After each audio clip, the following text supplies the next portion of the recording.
Sindicato dos Engenheiros do Estado de São Paulo recebe evento para discutir mobilidade e uso do solo. Co-realizado pelo projeto BR Cidades, pela ANTP e pela Frente Brasil Popular, o evento trouxe para debate num dos painéis de discussão a relação da mobilidade com o uso e as formas de ocupação do solo, muitas vezes afetada por fatores como a especulação imobiliária, dispersão urbana e renda. Aqui a gente fez uma discussão sobre o quanto que a mobilidade via os transportes públicos, especialmente, é capaz de alterar o uso do solo. Na realidade, a minha discussão toda é em cima de que o que é determinante para a alteração do uso do solo é a renda da população, porque com renda ela é capaz de decidir aonde ela vai morar e em que condições a sua renda permite ela morar. E todo o planejamento do transporte está feito até 2050, 2025, em cima de uma mancha existente, uma mancha urbana existente desde os anos 80 e que não se alterou ao longo desse tempo que os serviços de transporte vêm sendo oferecidos na cidade de São Paulo e na região metropolitana de São Paulo.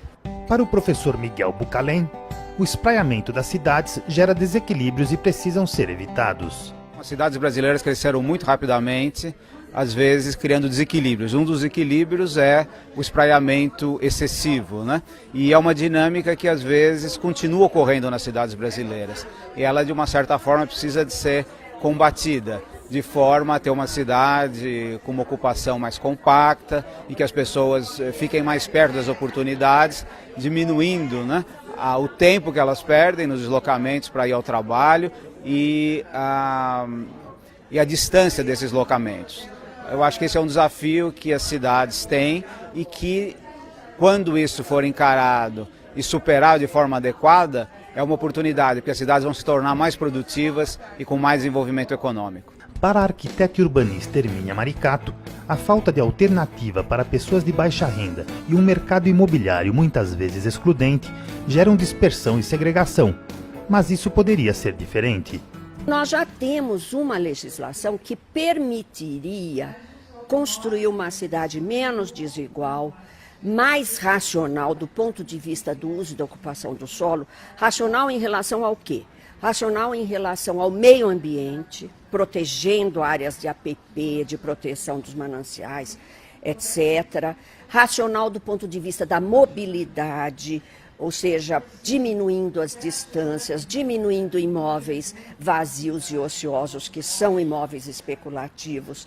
Racional do ponto de vista social, né? E racional do ponto de vista econômico, porque uma cidade onde você tem o controle sobre o uso e ocupação do solo, onde você não tem tanta desigualdade, tanta segregação e tanta dispersão, como nas cidades brasileiras de metrópoles e porte médio, você tem uma cidade mais barata, mais econômica para a instalação da rede de água, de esgoto, para varrição, para a coleta do lixo e para a mobilidade, sem dúvida nenhuma. Luiz Carlos Nespoli, superintendente da ANTP, disse que no âmbito da mobilidade já se sabe o que deve ser feito.